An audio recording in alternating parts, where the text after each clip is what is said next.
Mencintai dalam diam. Siapa dulu yang kamu maksud di situ?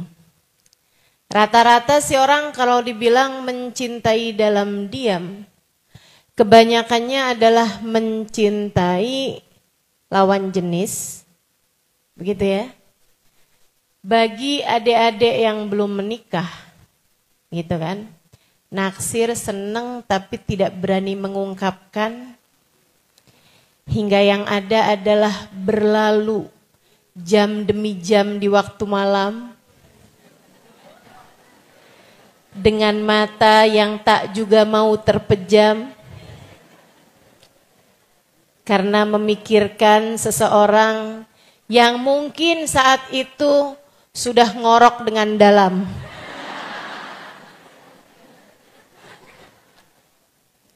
Masya Allah.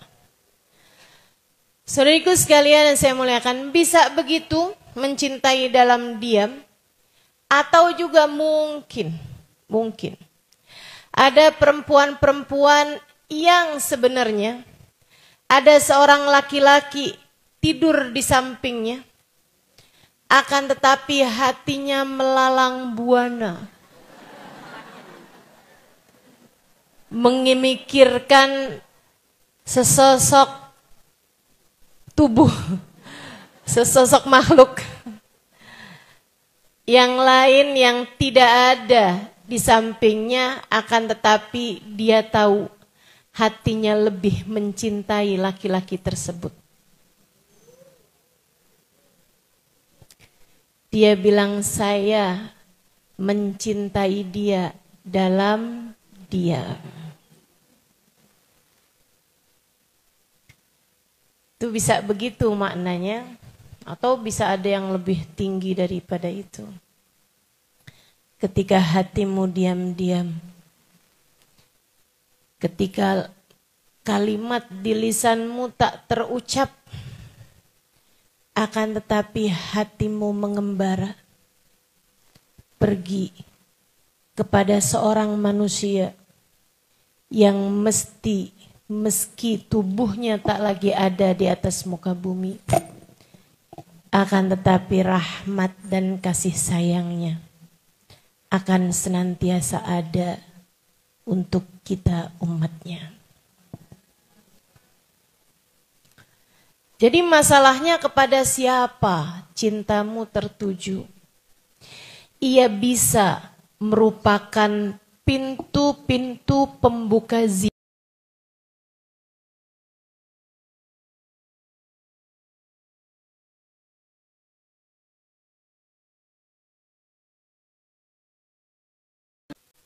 yang tadi saya sebutkan, pertama saya sebutkan.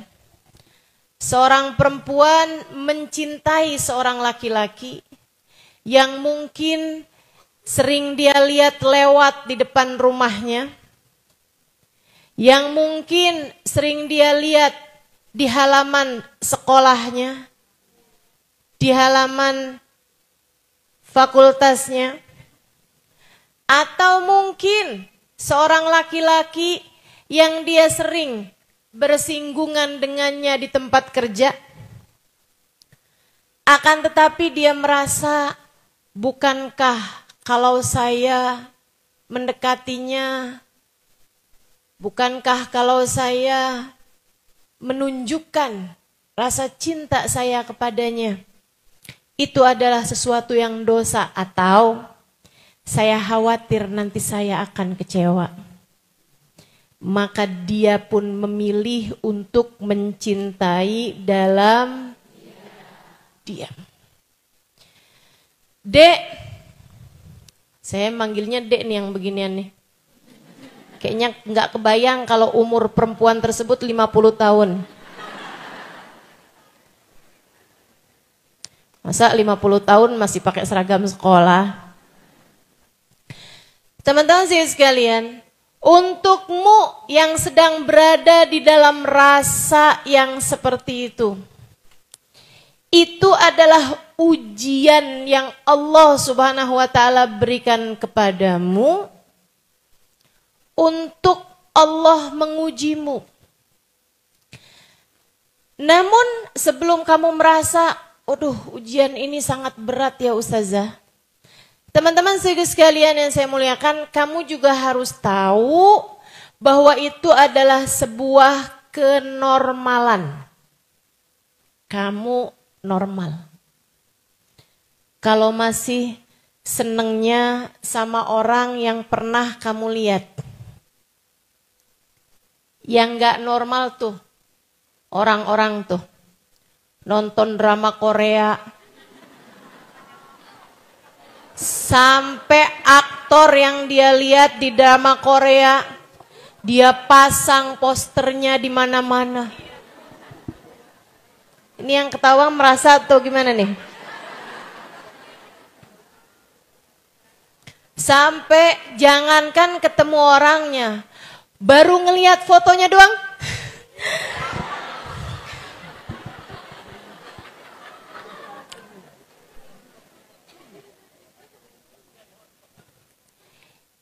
Ini yang menurut saya, atau saya rasa menurut orang-orang tua yang melihatmu tuh, kamu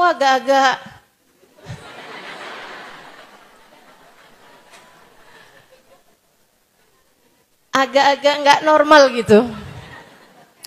Dalam pandangan kami para orang tua ini ya. Saudariku sekalian yang saya muliakan, atau misalnya gitu, kamu jatuh cinta kepada yang kamu pikir ada, alien. Itu nggak normal teman-teman, nggak normal. Tapi selagi kamu merasa tertarik dengan lawan jenis, di usia-usiamu 17, 18, 19, di usiamu mungkin 20, 21 tahun, itu adalah sesuatu yang sangat normal. Kalau saya liatin sih jatuh cinta kepada lawan jenis seperti ini nih, kayak semacam penyakit cacar buat hidup orang. Kayaknya semua orang pasti pernah kena deh, betul nggak? Cuman beda waktu aja. Ada yang kecil, ada yang dewasa, ada yang tua, kan begitu ya? Meskipun kalau urusan jatuh cinta, kayaknya rata-rata di usia-usia balik begitulah. Nggak normal juga kalau anak saya nih Ustazah jatuh cinta Ustazah sama laki-laki. Umurnya berapa? 4 tahun. Nggak normal kan? Ada usia-usia normal ya. 12, 14 gitu kan. 12 belum. 15, 17 gitu kan. Meskipun nih dengan adanya tayangan-tayangan di televisi, sinetron-sinetron, film-film, atau bahkan tayangan-tayangan di mana-mana, bikin anak-anak zaman sekarang urusan begituan gedenya cepet. Masa ada anak SD kelas umur 8-9 tahunan, dia tulisin surat ke temannya. Dia bilang, Umi, nanti pulang sekolah kita jalan bareng ya. Dijawab sama temennya, siap Abi.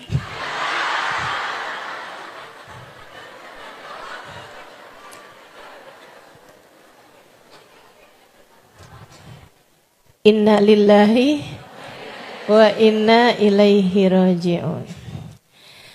Saudaraku sekalian saya muliakan, sesuatu hal yang normal. Tapi sekali lagi saya sampaikan ini ya. Itu normal terjadi padamu dan kamu bukan satu-satunya. Semua orang kena hal tersebut. Terjadi kepada diri semua orang. Ustazah ngalamin juga. Jangan tanya saya. Terjadi pada diri semua orang, teman-teman saudariku sekalian. Tapi masalahnya bagaimana kamu mengolah perasaan tersebut sehingga tidak terjadi dosa. Jatuh cintanya terjadi kepada semua. Akan tetapi kewajibanmu adalah mengolah perasaan tersebut sehingga tidak terjadi dosa. Dengarkan saya, Dek. Kewajibanmu mengolah rasa tersebut sehingga tidak terjadi dosa. Jangan salahkan cintanya. Kalau memang haram, Ustazah, kenapa Allah meletakkan cinta sebesar ini di dalam hati saya? Pakai segala nyalahin Allah, jauhan, halo. Allah memberi rasa itu kepada diri semua orang. Tapi yang kemudian sampai terjelembab kepada jurang-jurang dosa, enggak semua orang. Hamba-hamba Allah yang bertakwa mampu melewatinya dengan perasaan penuh bangga karena mereka telah melewatinya dengan cara yang terbaik. Ada banyak hamba-hamba Allah pernah punya rasa yang seperti itu, tapi mereka mengolah. Nih ya, awal kali rasanya itu memang di luar kontrolmu, Dek. Mbak, Kak, awal rasanya datang di luar kontrolmu. Kamu tidak bisa memilih kepada siapa hatimu jatuh cinta. Awal rasanya di luar kontrolmu. Ini kenapa banyak emak-emak senyum-senyum nih? Ingat zaman muda? Iya, nggak apa-apa. Awal rasa itu datang di luar kontrol. Sekali lagi, kamu tidak pernah punya pilihan untuk bisa memilih kepada siapa kamu jatuh cinta. Nggak bisa tuh. Jatuh cinta itu adalah niscaya, maksudnya sesuatu hal yang gitu aja gitu. Allah Subhanahu wa taala taruh gitu kan. Ketika kamu merasa waktu tiba-tiba berhenti berputar.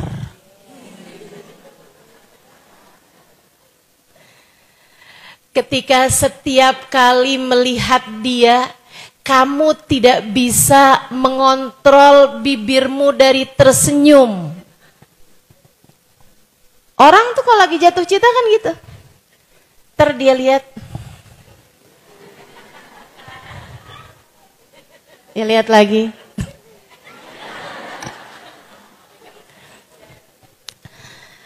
Dia ngerasanya tuh orang lagi ngeliatin dia gitu, padahal kagak.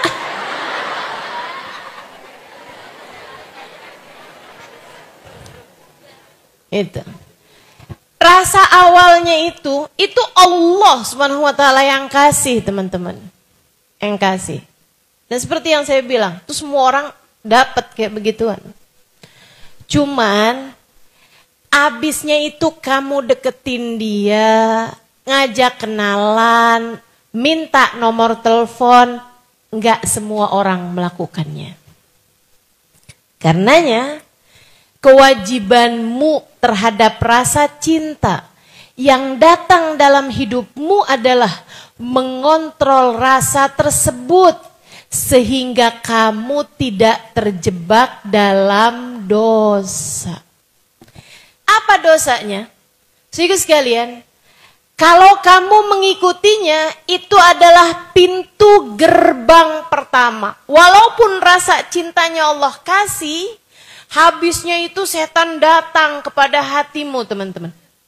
Setan mengolah rasa tersebut, memintamu untuk mengikutinya. Memintamu untuk mengikuti cinta tersebut. Apabila cinta datang, maka sambutlah panggilannya. Kata setan. Saudaraku sekalian saya muliakan, kata setan. Kata Allah kayak gimana? A'udzubillahi minasyaitonirrajim. Fala tattabi'u khutuwatis syaitan. Janganlah kalian mengikuti langkah demi langkahnya setan. Janganlah kalian mengikuti uluran-uluran tangannya setan. Janganlah kalian ikuti arah yang diarahkan sama setan. Itu setan semuanya tuh. Buktinya apa? Ya kalau kamu mau bukti teman-teman sekalian, coba kamu ikuti perasaan seperti itu, ngajak kamu kemana? Ngajak kamu berantakan hidupnya, berantakan pikirannya, berantakan hatinya. Berantakan semuanya. Ada berapa banyak anak-anak berprestasi, kemudian menjadi kehilangan prestasinya hanya karena sibuk pacaran. Betul?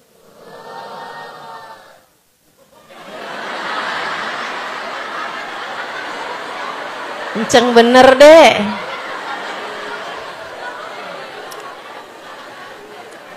Jangan salah, bahkan ada berapa banyak rumah tangga yang hancur hanya karena sang suami ataupun sang istri merasa sekarang hati saya sudah mencintai yang lain selain dirinya. Ada banyak banget yang kayak begitu. Kejadian banyak teman-teman seriku sekalian. Gimana ya hati saya sudah tidak cinta lagi kepadanya. Kenapa? Kamu mengikuti ajakan-ajakan setan. Ketika setan tersebut menjadikan rasa cinta yang Allah SWT letakkan kepada hatimu sebagai sebuah ujian, dia jadikan sebagai sebuah jebakan demi jebakan mendekatkanmu kepada perzinaan. Na'udzubillah min dzalik. Ustazah ini tuh nggak zina kok, cuman seneng aja ustazah. Seneng apa? Seneng berdua-duaan. Kamu pikir setan tuh nggak punya pengalaman kerja apa? Setan itu pengalaman kerjanya ribuan tahun. Menggodamu kecil banget buat setan. Setan itu gak bakalan ngajakin anak yang biasa pergi ngaji, bakti sama orang tua, buat langsung zina. Gak sebodoh itu. Dia akan mengajakmu buat kenalan. Kalau kenalan kayak dosa apa kayak nggak dosa? Kayak nggak dosa, betul nggak? Halo? Kamu ngelihat zina dosa besar apa nggak? Oke, sekarang kamu ngelihat kenalan dosa besar apa dosa aja apa nggak dosa? Ayo coba, kenalan doang, kenalan. Kamu anggap dosa apa nggak dosa?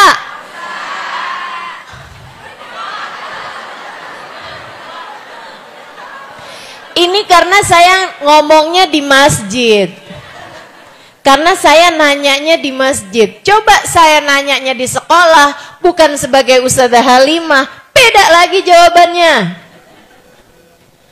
Banyak di antara akhwat kita, anak-anak kita, banat kita yang menganggap kenalan doang apa salahnya.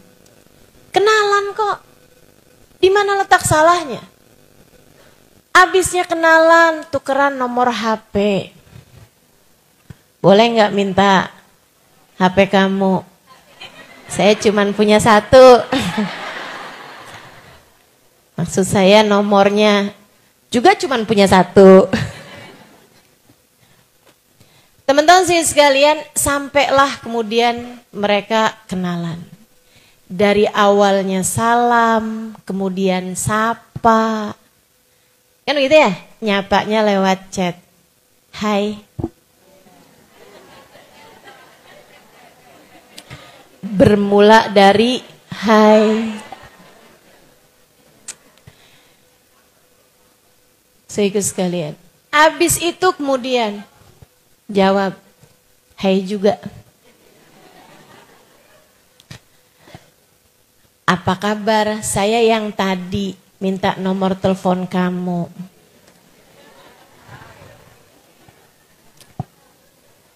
Barulah kemudian, kok asik ya? Kok dia menyenangkan ya diajak ngobrol? Kok dia seru banget ya? Jatuh cinta itu seperti bendungan.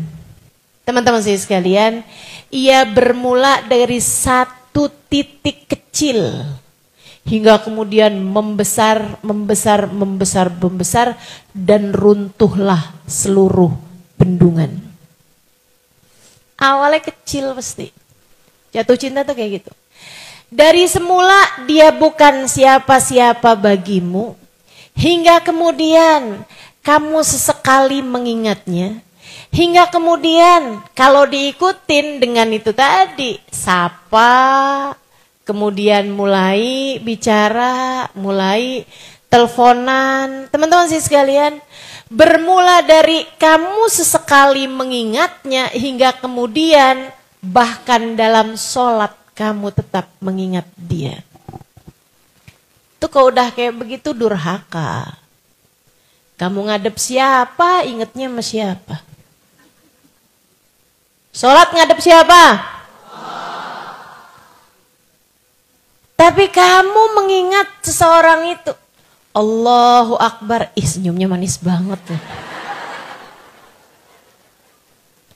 Bismillahirrahmanirrahim, alhamdulillahirrabbilalamin. Dia lagi ngapain ya? Saudara sekalian, berantakan tuh mulai tuh. Dari yang asalnya kamu hanya mengingat dia sesekali, sehingga menjadi setiap kali kamu mengingat dia. Saudariku sekalian yang saya muliakan, sampai akhirnya dia tidak bisa pergi dari pikiranmu. Waktunya kebanyakan ngeliatin HP mulu. Nanyain, kamu lagi apa sih? Nggak dijawab, semenit, 2 menit, 3 menit, 4 menit. Udah dijawab 5 menit, lama amat sih. Saya sampai khawatir.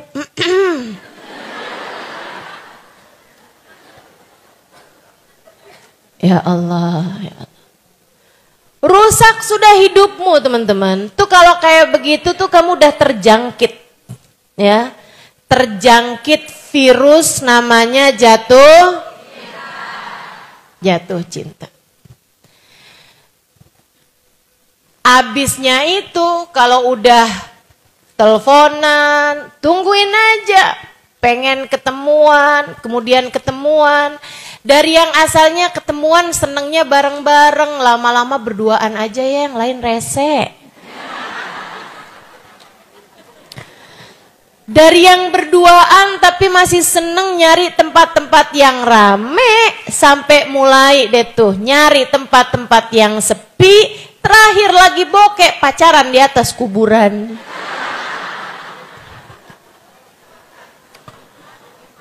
Ya Allah, ya Allah. Beberapa waktu yang lalu saya lewat hutan. Hutan dari daerah Baturaden, Jawa Tengah. Karena saya habis mengisi di daerah Banyumas. Saya menginap di area Baturaden, besok paginya saya menuju ke Moga, besok siangnya. Ya. Saya menuju ke area Moga, Pemalang, Jawa Tengah. Lewatnya teman-teman, hutan yang jalannya untuk satu mobil dan banyak jalannya yang rusak. Kita serem setengah mati lewat hutan tersebut, ada banyak pohon-pohon. Saya ikutan petunjuk Google Map. Google Map itu kan cuma ngasih tahu jalan, nggak nyeritain keadaan jalan.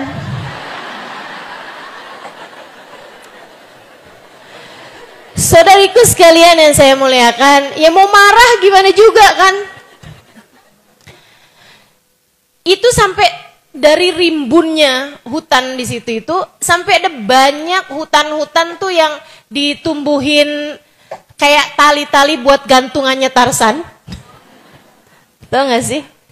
Sampai kayak begitu, dari lebatnya akar-akar pohon yang menggantung gitu. Sampai bener-bener rimbun, serem banget perjalanannya teman-teman. Lagi tengah-tengah saya ketakutan, khawatir maksudnya ya.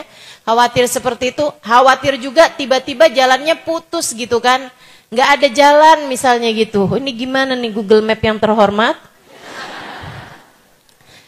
Lagi kayak begitu teman-teman saya sekalian, di semak-semak.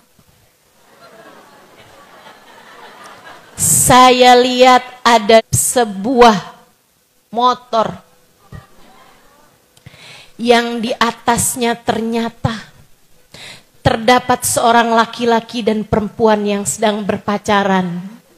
Rasanya pengen saya timpuk aja tuh.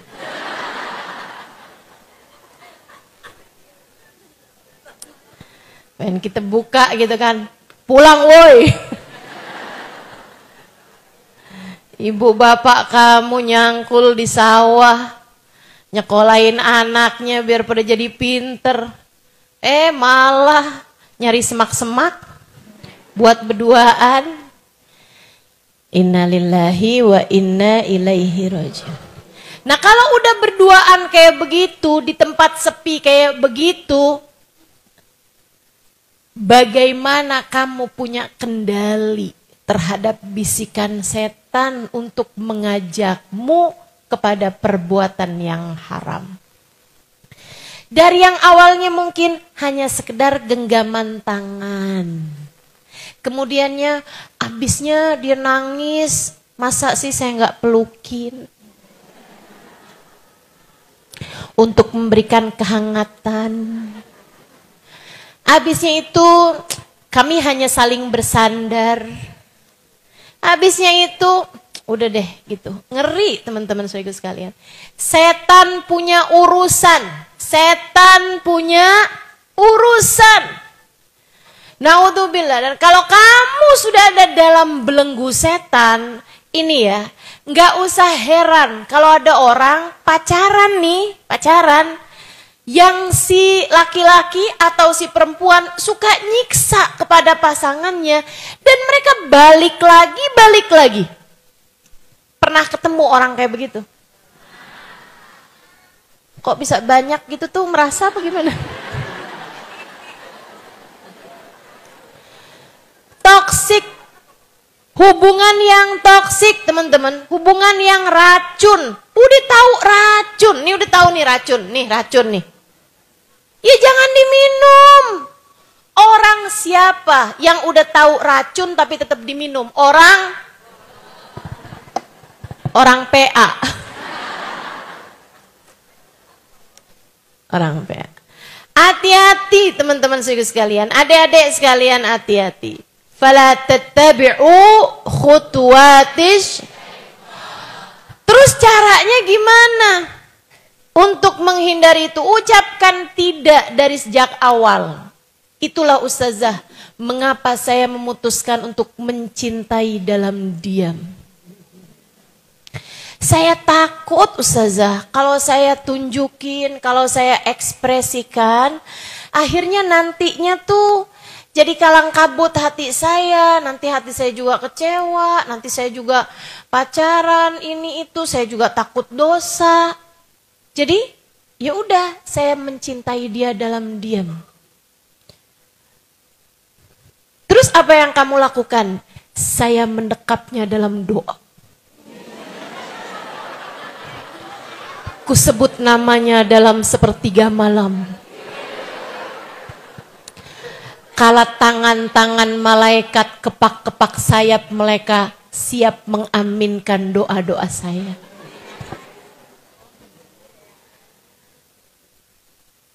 Doa di sepertiga malam tuh mustajab. Ngapain minta dia? Kalau kamu tahu sesuatu yang sangat berharga dan kemudian kamu ditanyakan apa yang kamu mau, ngapain minta barang remeh, barang temeh atau sesuatu hal yang kamu tidak tahu pasti bagus atau tidaknya. Jadi sekalian, nih kamu nih ya. Misalnya gitu, dapat hadiah dari orang yang sangat kaya raya misalnya. Dia bisa memberikan kepadamu bahkan uang 100 juta, misal. Terus dia bilang, Kamu akan saya kasih hadiah. Kamu minta apa? Ada nggak di antaramu yang bilang wafer di kaleng kongguan? Ada yang mau minta kayak gitu? Enggak. Kamu pasti akan meminta sesuatu hal yang menurutmu sangat berharga gitu. iPhone yang terbaru, misal, ya kan ya? Cincin berlian, misal, atau apalah gitu, yang menurut kamu sesuatu yang berharga. Demikian pula dengan doa sepertiga malam yang terakhir, dan kamu minta si fulan, dan kamu minta cinta dari seorang manusia, dan kamu berharap seseorang yang itu dia, kamu mencintainya dalam diam. Apa doamu? Saya mau tahu, apa doamu? Ya Allah, jodohkanlah saya dengannya. Sebab saya mencintainya ya Allah. Kalau ternyata dia bukan jodoh saya, carikanlah orang yang seperti dia ya Allah. Matanya, hidungnya, kepribadiannya, indah senyumnya. Ya Allah, daripada repot-repot mending dia aja ya Allah.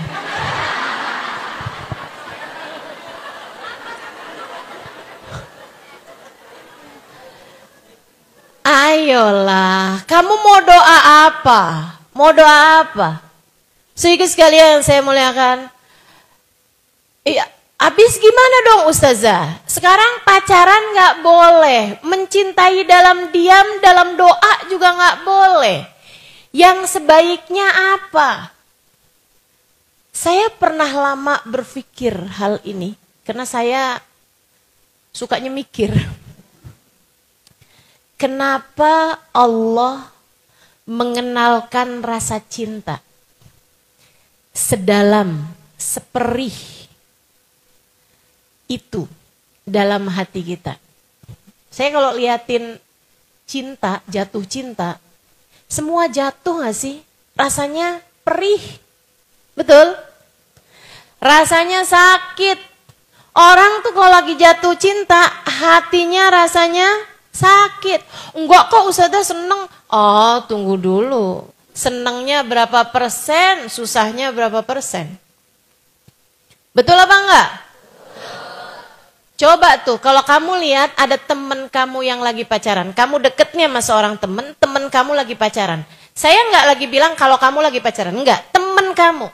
Sebab orang tuh enggak bisa menilai diri sendiri. Tapi kalau nilai orang lain kita bisa. Betul? Kamu lihat temen kamu lagi punya pacar, lagi pacaran. Nih ya, kamu misalnya satu geng beberapa orang lah. Ada 4-5 orang, satu perkumpulan gitu. Biasa kemana-mana bareng ada 5 orang. Satu orang temen lagi jatuh cinta. Jadi nyebelin apa jadi asik? Jadi nyebelin, ribet banget hidupnya, betul? Abis itu dikit-dikit ngeluh mulu. Wah kesel nih sama pacar gua. Betul?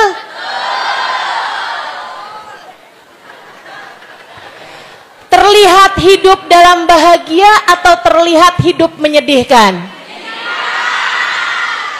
Banget. Apalagi kalau udah dia cemburu. Apalagi kalau udah dia nangis-nangis. Apalagi kalau udah dia banting pintu, nangis di balik pintu. Siapa sih tuh yang ngajarin nangis di balik pintu? Saudaraku sekalian yang saya muliakan, jadi suatu yang gak asik. Orang jatuh cinta tuh jadi bego teman-teman. Ini istilahnya seorang psikolog ya. Orang tuh kalau jatuh cinta, itu ada apa istilahnya neuron dalam pikirannya, teman-teman saya sekalian, hormonal neuron yang setara dengan narkoba, yang setara dengan narkoba, dengan narkotika.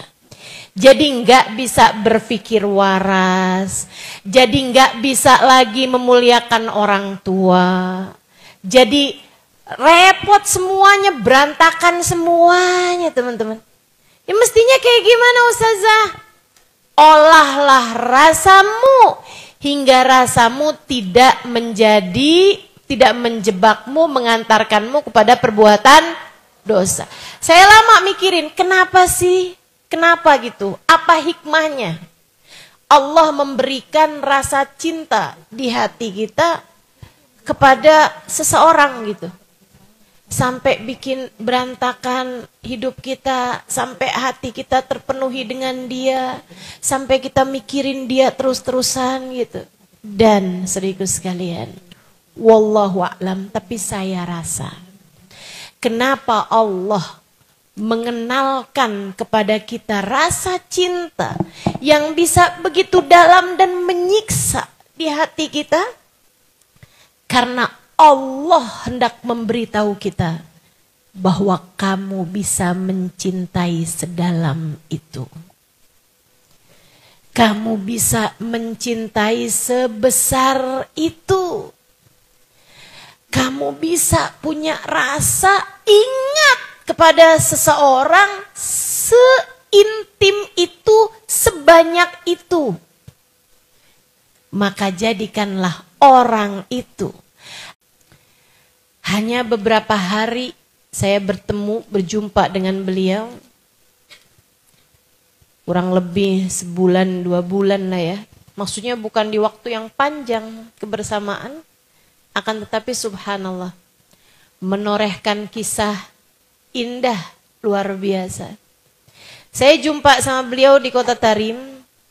Kemudian setahun berikutnya saya diundang oleh beliau untuk mengisi Tarim Hadramaut Yaman ya. Saya jumpa di sana. Kemudian tahun itu juga saya pulang kembali ke Indonesia untuk mulai mengajar dan berdakwah. Dan kemudian tahun itu, setahun kemudian dari perjumpaan saya, beliau mengundang saya untuk mengisi daurah.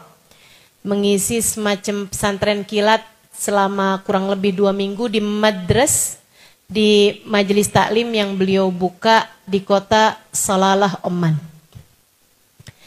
Saya pun mengajar dalam bahasa Arab mengenai berbagai macam hal. 1 hari saya mengajar tentang sholat khusyuk. Saya cerita tentang sholatnya orang-orang yang khusyuk-khusyuk. Yang sholat rumahnya kebakaran gak terasa. Yang sholat dioperasi badannya gak terasa. Gak perlu bius. Cukup dengan sholat. Dari khusyuknya sholat mereka. Saya ceritakan kisah-kisah indah tentang kehusyuan sholat. Mic saya direbut sama Hubaba Bahiyah. La ya Halim muskida. Gak gitu Halimah, gak gitu. Saya bilang gak gitu gimana Hubaba? Ini ada jamaah di depan saya. Tapi ya itulah enaknya jadi guru ngajar di depan gurunya.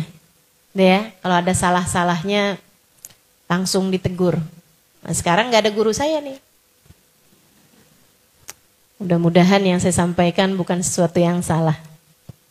Karena memang sudah, saya hanya melanjutkan apa yang disampaikan guru-guru kami ya. Jadi insya Allah keakuratannya teruji lah. Sehingga sekalian, Hubaba Bahiyah rebut mic saya. Kemudian beliau bilang, gak gitu Halimah, gak gitu. Saya bilang, gak gitu gimana Hubaba? Haula, kata beliau. Yang kamu ceritakan itu adalah orang-orang lain itu. Mereka Halimah, jangan kamu anggap 1 hari kita bisa sholat, rumah kita kebakaran, kita gak terasa. Jangan pernah harap 1 hari kita dioperasi, terus kita bilang sama dokternya gak usah pakai obat bius, saya akan sholat aja. Kejauhan nak kamu bahasnya. Andai sholat itu tangga, yang kamu ceritakan adalah orang-orang yang berada di tangga yang paling tinggi. Sementara kita nih, andai tangganya nih 100, kita nih di tangga bawah nih. Dari tangga 2 naik tangga 3, naik tangga 4, merosot lagi. Sholat kita masih yang nyari kunci gak ketemu, giliran sholat inget. Betul. Gitu tuh. Kayak gitu. Giliran lagi sholat bising banget. Ustazah kok tahu? Saya juga gitu. Teman-teman saya ikut sekalian, saya muliakan, kata Hubabah itu suatu hal yang kejauhan kamu Halimah bahasnya. Terus saya bilang, Hubabah kalau kayak gitu, kan kita kan perlu mendekat kepada Allah nih. Sementara kita nggak bisa mendekat kepada Allah lewat jalur sholat khusyuk, gimana cara kita mendekat kepada Allah? Beliau bilang, mereka memang bisa mendekat kepada Allah, tapi kita enggak. Mendekat kepada Allah lewat sholat khusyuk. Kita enggak. Kita sholat Halimah. Jangan tinggal sholat. Kita sholat, kita kerjain.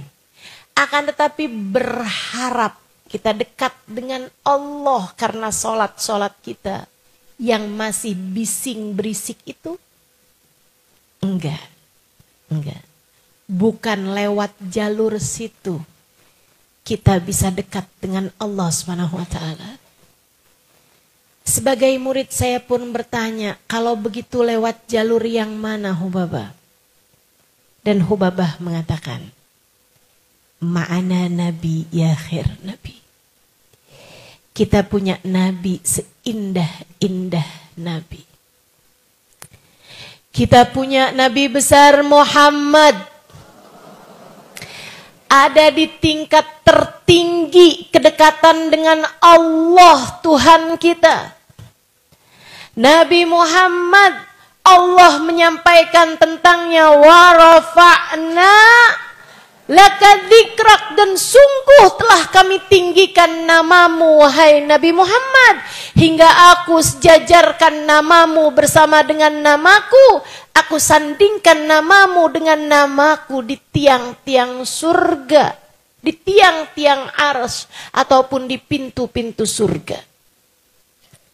Kita punya nabi, orang terdekat dengan Allah Subhanahu wa taala.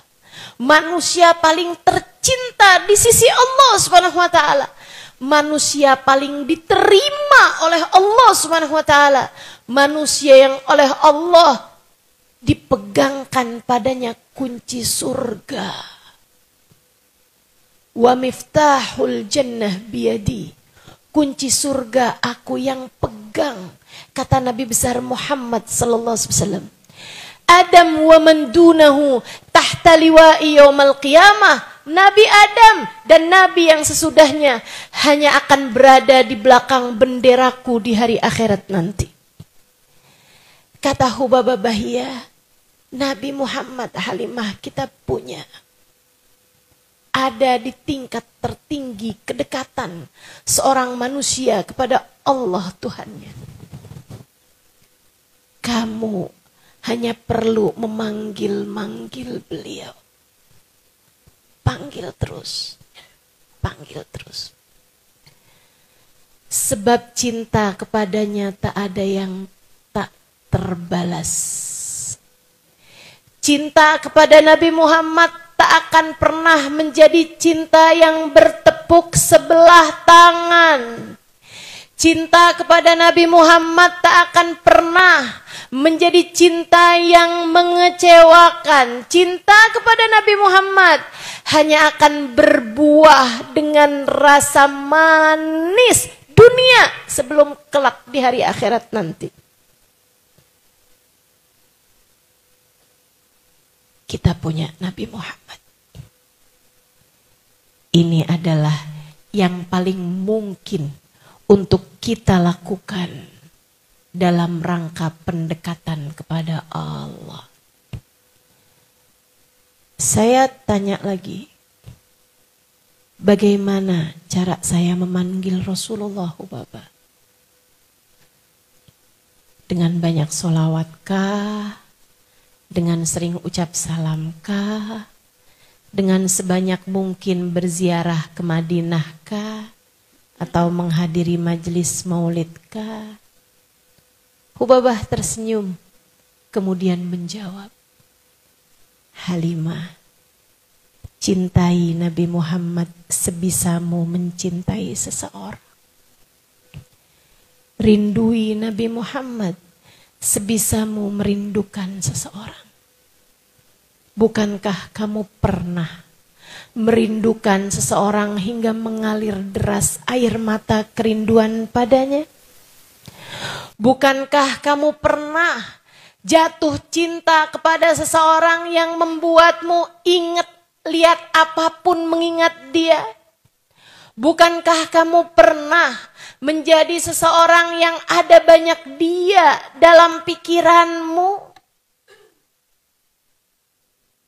Jadikan orang itu Nabi Muhammad sallallahu alaihi wasallam.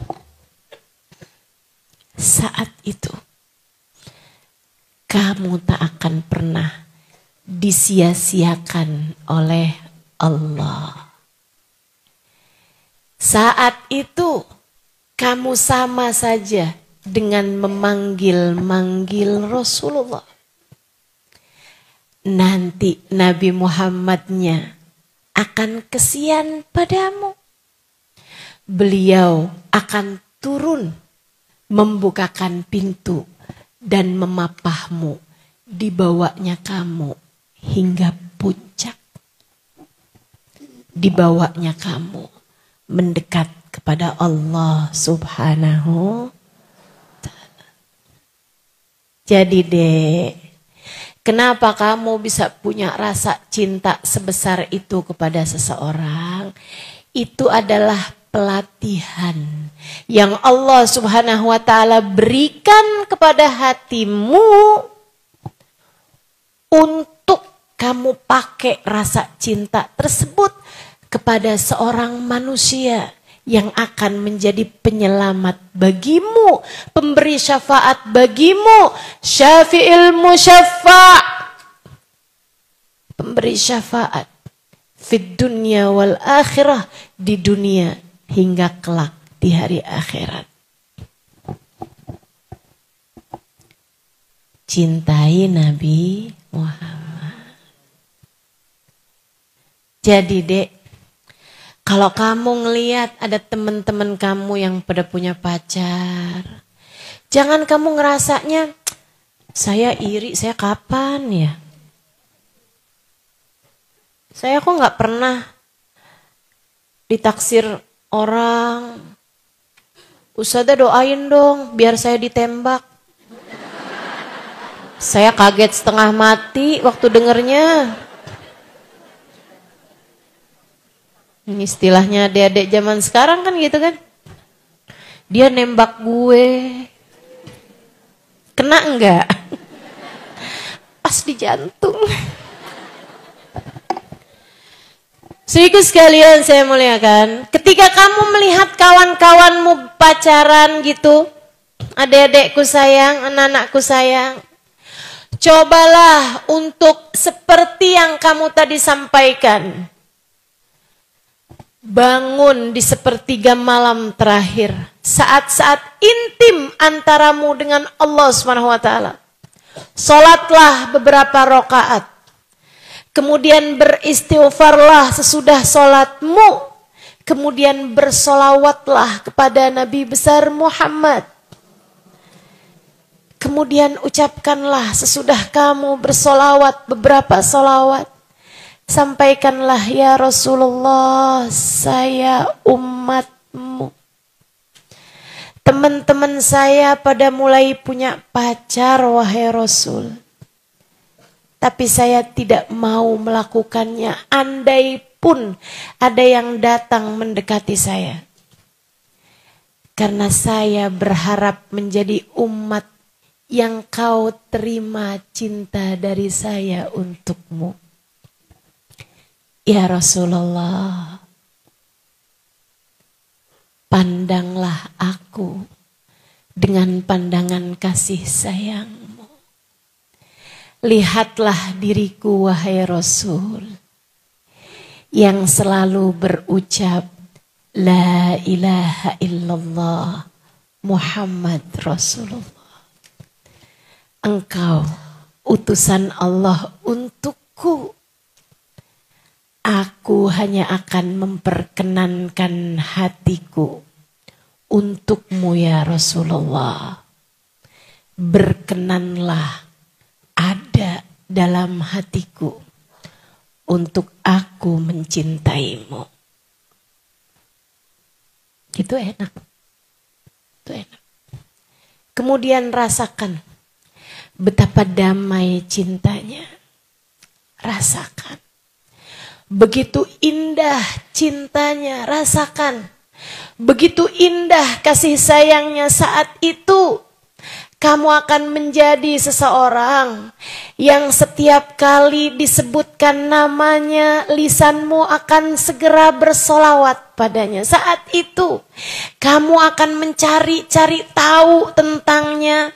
Kamu akan hadir di majelis-majelis yang mengingatkanmu kepadanya. Saat itu, kamu akan menjadi seseorang yang air matamu berlelehan ketika kamu berucap, Ya Nabi salam alaika, Ya Rasul salam alaika, Ya Habib salam alaika,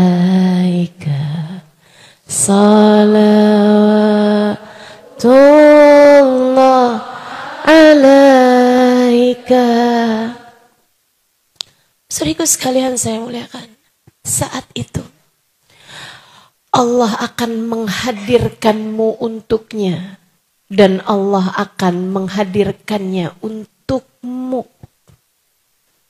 Hidupmu akan jauh lebih bahagia. Tak akan lagi kamu segitunya mengejar-ngejar cinta manusia. Sebab cinta manusia terindah telah berhasil kamu rasakan. Makanya teman-teman, kalau kamu bisa sedalam itu cinta sama orang, kamu merasa nih sekarang nih, saya kok bisa dalam banget ya Ustazah cinta sama orang. Itu pasti karena kamu belum dalam cintanya kepada Nabi Muhammad. Atau bahkan belum cinta kepada Nabi Muhammad. Orang kalau udah kenal cinta sama Nabi Muhammad, sama yang lain biasa-biasa aja.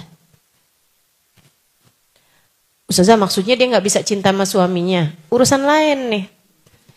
Dia cinta sama suaminya, tapi cintanya biasa-biasa aja. Nggak akan ada ceritanya suami saya nih sekarang jatuh cinta perempuan yang lain. Cinta ditolak, sianida bertindak. Nggak ada. Nggak akan ada ceritanya orang kalau udah cinta sama Nabi Muhammad di hatinya nih gede teman-teman.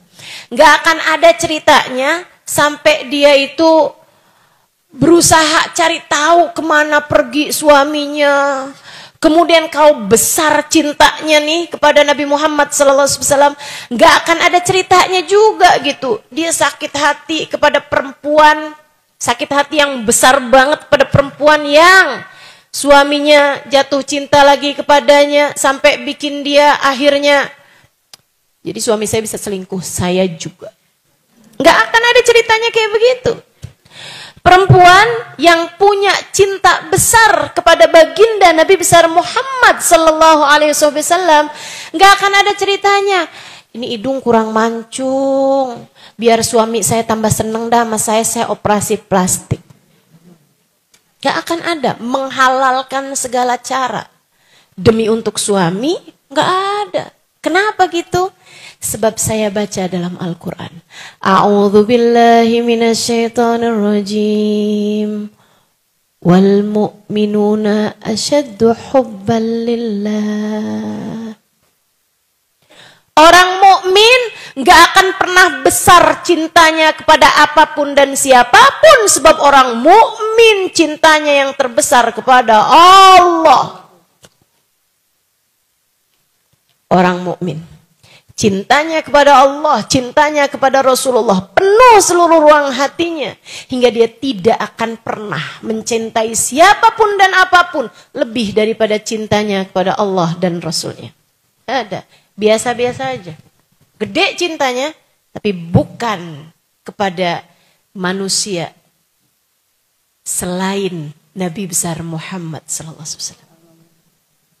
Jadi kalau kamu ngerasa cinta kamu gede sama siapapun, coba liatin.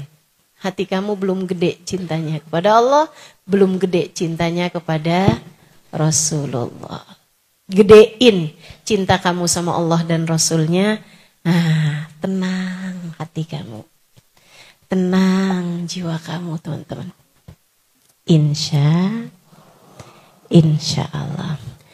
Jadi mencintai dalam diam gimana Ustazah? Bagus jika kamu mencintai yang seharusnya dicinta.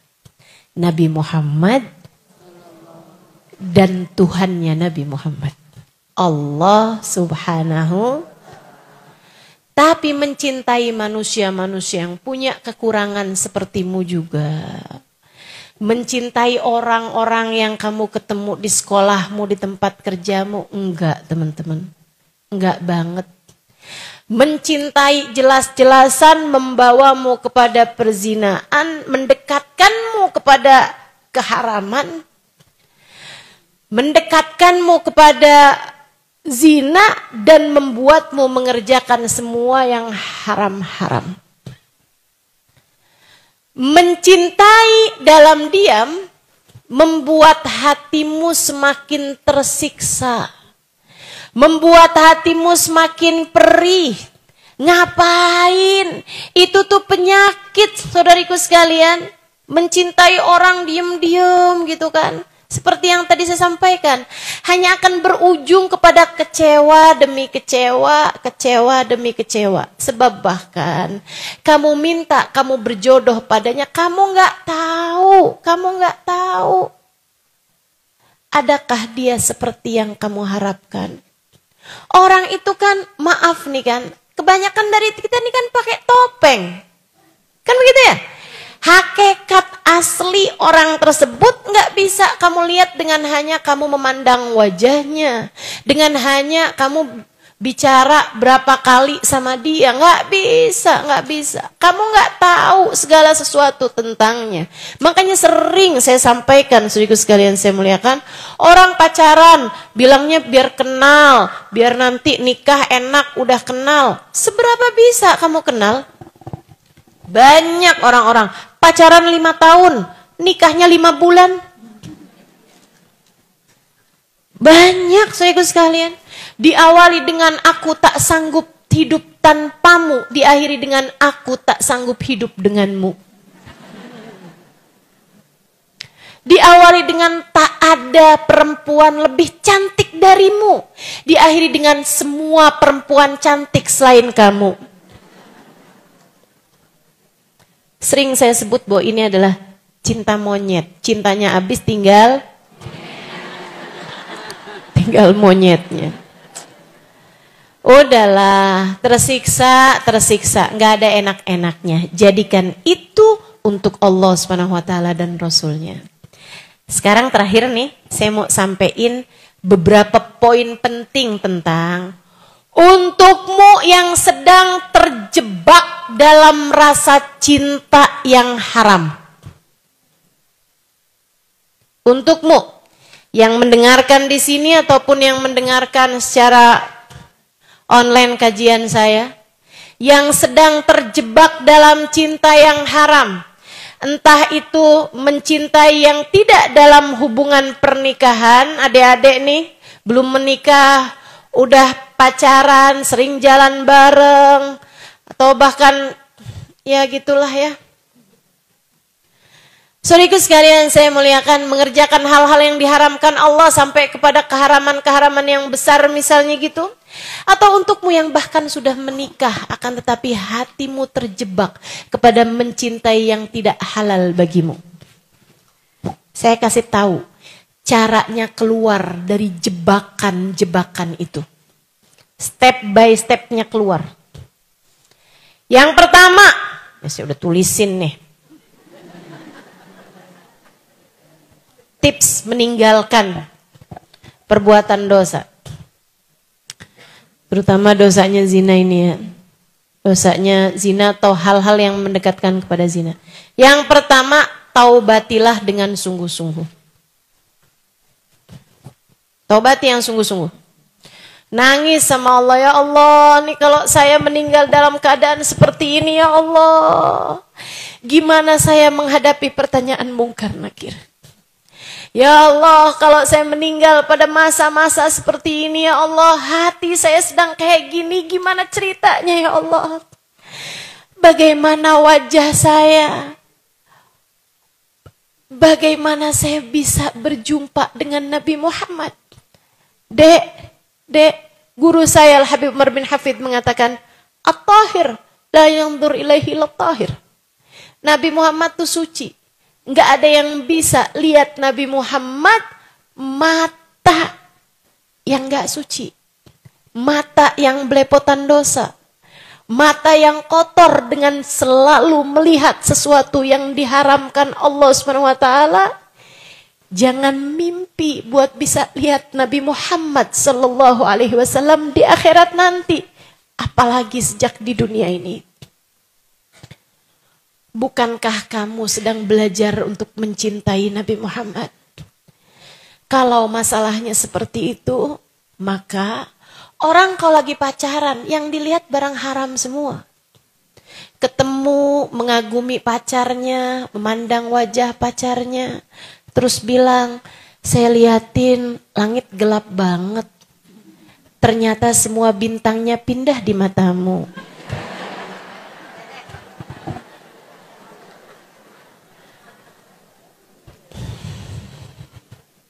Itu setan semua, teman-teman. As-sahmul masmum min iblisil marjum. Kata Nabi Muhammad, nazar, memandang kepada yang enggak halal, itu adalah anak panah beracun yang dibidikkan oleh iblis kepada hati seseorang. Pandangannya udah penuh racun semua itu baru mandang. Belum lagi kalau terjadi hal-hal yang tidak diinginkan ya, meskipun mereka berdua menginginkannya, nyari hotel, aduh udah bahaya semua tuh matamu itu.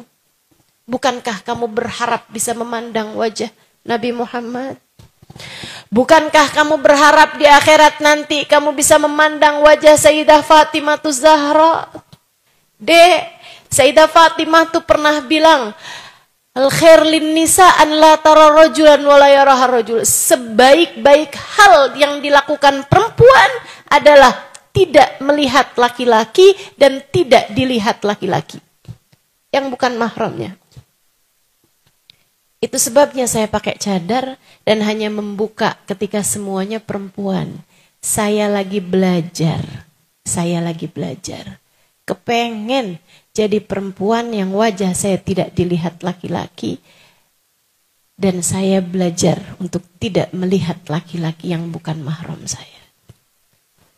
Teman-teman saya sekalian, sudah berhasil? Belum. Namanya juga orang belajar. Ya kan begitu? Makanya saya minta semua yang hadir di majelis-majelis saya, jangan foto saya. Kenapa gitu? Takut tar fotonya hilang, kan ada yang lihat. Kan begitu? Udah aman-aman jangan foto saya. Ustazah saya foto buat saya aja kok, diem-diem aja. Ya kan kamu gak tahu gitu, nanti kemana foto itu, ya kan?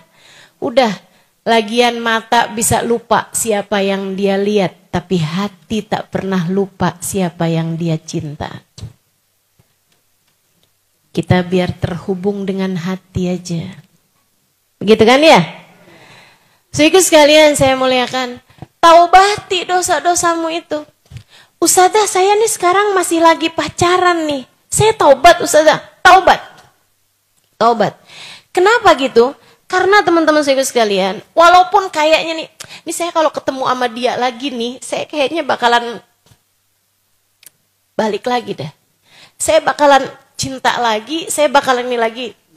Saudaraku sekalian saya muliakan, kamu tahu itu haram, taubatin dulu aja. Kamu gak pernah tahu, mungkin abis kamu taubat kamu mati. Betul apa enggak? Mungkin habis taubat kamu mati, sehingga kamu mati dalam keadaan sudah bertaubat. Mungkin sesudah kamu taubat dan kamu putus sama dia gitu, dianya kemudian meninggal dunia, kamu menyelamatkan dia juga. Maka saudaraku sekalian saya muliakan, taubatilah. Taubati dulu aja. Ya Allah, maafin mata saya ya Allah yang suka lihat yang haram-haram. Maafin telinga saya ya Allah yang dengerin dia ngomong sampai jam 4 pagi. Saya udah ngantuk nih, tutup dong. Kamu aja. Sampai subuh. Sehingga sekalian yang saya muliakan, ya Allah maafkan lisan saya ya Allah. Maafkan tangan saya ya Allah, maafkan kaki saya ya Allah. Maafkan semua anggota tubuh saya ya Allah, maafkan hati saya ya Allah. Taubat teman-teman, minta ampun sama Allah Subhanahu wa taala. Minta maaf sama Allah Subhanahu wa taala atas segala dosa yang telah kamu lakukan. Itu yang nomor 1. Jangan biarkan setan mengelabuhimu dengan bilang, "Alah, tobat, ntar besok juga kerjain lagi." Tobat apaan? Abis ini dia ngechat juga kamu bawa lagi. Abis itu dia bilang, "Jangan putus dong sayang." Kamu juga gak tega lagi. Jangan biarkan setan mengelabuhimu dengan hal itu. Kamu tobat. Habis itu kamu minta sama Allah, ya Allah, beri aku kekuatan. Ya Allah, jauhkan aku dari dosa. Hanya Engkau yang dapat melakukannya. Kalau kamu mintanya dengan sungguh-sungguh sangat mungkin untuk Allah Subhanahu wa taala ijabah. Yang kedua, percaya bahwa kamu bisa menjauhi dosa tersebut. Jadi pede hatinya. Jadi pede. Apalagi kalau kamu udah mulai ngerti cinta sama Nabi Muhammad, kamu bisa bilang, "Ya Rasulullah, ya Rasulullah, temenin ya Rasulullah, syafaatin ya Rasulullah. Biar saya bisa kuat ninggalinnya ya Rasulullah. Biar saya mampu ninggalinnya ya Rasulullah." Gitu.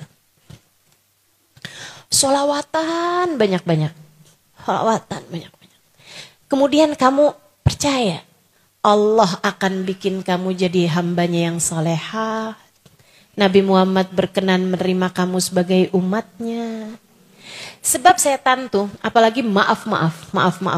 Buat adik-adik yang mungkin dosanya udah kegedean, dalam artian pacarannya kebablasan, sampai kepada perzinaan, setan suka kayak gini. Kamu adalah perempuan hina, gak ada yang mau sama kamu kecuali dia. Udah terlanjur kayak begini, ya udah aja gak apa-apa diterusin. Apalagi kalau sampai hamil. Itu deket banget Made sama hal-hal yang seperti itu. Ya Allah serem banget. Temen saya ngajar SMP. Itu setiap tahunnya ada anak-anak yang gak bisa ikutan ujian karena hamil. SMP loh. SMP. Jangan biarkan setan menyampaikan kepadamu, berhasil mengelabuhi hatimu dengan menyampaikan bahwa kamu adalah perempuan yang hina. Kamu adalah perempuan yang gak pantas masuk surga. Kamu adalah perempuan yang gak mungkin diridhoi Allah Ta'ala. Jangan biarkan setan berhasil memperdengarkanmu hal itu. Bilang sama setan kalau dia ngomong kayak begitu. Tapi saya punya Allah yang kasih sayangnya lebih luas daripada semesta.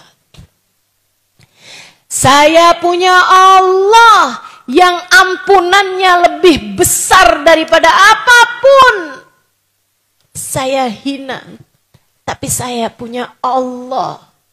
Saya akan mendekat kepadanya, dia akan memuliakan saya. Meski seperti apapun keadaan saya. Saya punya Nabi Muhammad. Seorang Nabi yang begitu cinta kepada umatnya. Dan saya adalah umatnya. Gitu. Kamu harus bangun kepercayaan penuh dalam hatimu. Kamu yakin bahwa kamu bisa meninggalkan dosa tersebut. Sebab Allah tuh seringkali memberi sesuai dengan persangkaan kita. Kalau kita nyangka begitu, insya Allah dikasih sama Allah SWT kemampuan meninggalkan dosa. Kemudian yang ketiganya, menghindari kesempatannya. Ya, kalau kamu seringnya terhubung sama dia pakai apa? Pakai HP, ganti nomor HP-nya, buang kontaknya. Benar ya? Bukan buang HP-nya kan? Buang. buang kontaknya gitu. Hindari kesempatan-kesempatannya gitu kan. Kalau dia ketemu mau datang gitu, jangan temuin. Jangan temuin. Kalau kamu memang harus ketemu gitu karena tinggal masih dalam lingkungan yang sama gitu ya, kayak di kantor atau apa gitu, jangan pernah ada kesempatan untuk berdua-duaan dengan dia. Hindarin aja, hindarin. Cari temen, kalau perlu deketi teman-teman kamu untuk kemudian minta biar nggak ada kesempatannya. Karena memang teman-teman saya sekalian, kan Nabi Muhammad bilang, ma khala rajul wa imra'ah illa wa syaitan talituhuma. Tidaklah berduaan laki-laki dan perempuan kecuali yang ketiganya adalah setan. Kemudian yang keempat, menjauhi pergaulan dan lingkungannya. Jauhin teman-teman yang bikin kamu nantinya pacaran lagi. Nah tuh, cari teman-teman yang lain, teman-teman saudara sekalian. Nih, cari teman-teman majelis, cari teman-teman di komunitas-komunitas, kan banyak tuh. Iya kan? Ini kan pada follow Instagram saya tuh. Ah tuh, cari tuh teman-teman lain yang misalnya demen pergi ngajinya dari mana gitu. Bangun hubungan sama orang-orang lain yang tidak membuatmu terjerumus kepada hal-hal yang seperti itu. Kemudian yang kelima, ini salah satu dari tips penting dari saya, berlatih memiliki kontrol terhadap hawa nafsu untuk urusan-urusan yang kecil. Karena nafsu kamu tuh satu itu juga. Kalau kamu terbiasa untuk apa yang kamu pengenin nggak kamu kasih, itu nanti nafsunya akan mengecil, teman-teman sekalian. Nafsunya akan mampu dikendalikan. Misalnya, kamu hobi banget makan bakso. Dalam masa-masa kamu menghindari dosa ini, setiap kali kamu kepengen makan bakso, jangan kasih. Jangan kasih. Misalnya, kamu seneng banget minum air es. Apalagi lagi panas-panas kayak gini. Tapi sekarang nih kamu lagi menghindari satu perbuatan dosa itu. Tiap kali kamu pengen minum air es, jangan kasih air es. Air biasa aja gitu, nggak usah dingin gitu kan. Itu tuh akan melatih kamu untuk memiliki kontrol terhadap hawa nafsu kamu. Kamu bisa handle hawa nafsu kamu tersebut gitu. Bisa kamu kendalikan gitu ya. Kemudian makanya kan orang kalau mau maksudnya senang terhadap perzinaan tapi tidak dalam lingkungan yang belum nikah gitu maksudnya, itu kan sama Nabi disuruh puasa. Kan gitu kan? Karena memang puasa menghindari apa yang kita inginkan itu merupakan cara paling kuat untuk bisa menjadikan hawa nafsu kita lebih terlatih. Kemudian yang keenam, bangun kebiasaan yang baik. Ya, bangun kebiasaan yang baik. Misalnya bangun sebelum subuh untuk tahajud beberapa rakaat. Misalnya habis subuh baca beberapa zikir, gitu ya. Misalnya pagi-pagi baca surat Yasin, gitu kan? Bangun kebiasaan-kebiasaan baik. Misalnya sebelum tidur sama bangun tidur baca sholawat kepada Nabi Muhammad 10 kali gitu. Enggak harus sesuatu yang sifatnya ibadah secara langsung. Bisa juga misalnya kayak setiap pagi kamu latih untuk tersenyum gitu kan. Latihan senyum nih gitu. Latihan untuk bilang kepada diri sendiri, saya hamba Allah, saya umat Rasulullah. Gitu teman-teman saya sekalian. Bangun kebiasaan-kebiasaan yang baik. Bahkan sekedar untuk tiap bangun tidur bersihin tempat tidur misalnya gitu ya. Bangun kebiasaan-kebiasaan yang baik. Itu akan membuat kamu punya kontrol lebih terhadap diri kamu sehingga mudah untuk meninggalkan perbuatan dosa. Yang ketujuh, tiap abis ngerjain dosa langsung istighfarin. Biar nggak jadi dosa yang numpuk-numpuk. Dan yang kedelapan, berdoalah terus, beristikharahlah pada Allah Subhanahu Wa Taala, minta bimbingan kepada Allah Subhanahu Wa Taala untuk jalan hidupmu. Saudara sekalian, ada doa yang mau saya ajarkan kepada teman-teman dan ini sering pernah beberapa kali saya ajarkan, tapi mungkin ada teman-teman yang belum tahu.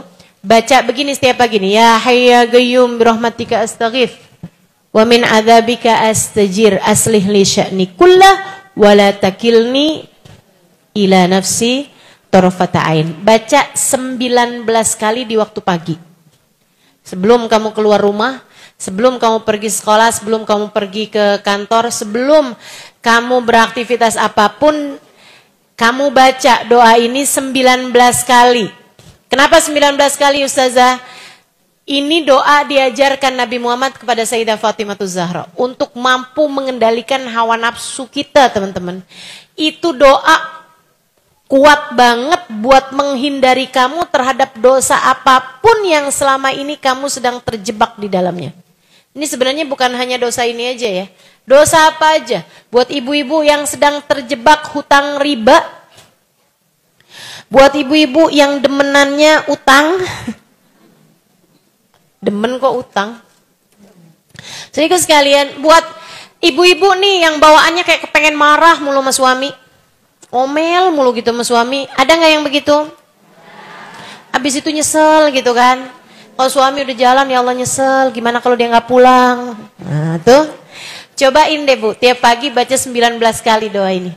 Ya Hayyu ya Qayyum birahmatika astaghits wa min adzabika astajir aslih li sya'ni kullah wa la takilni ila nafsi tarfata'in.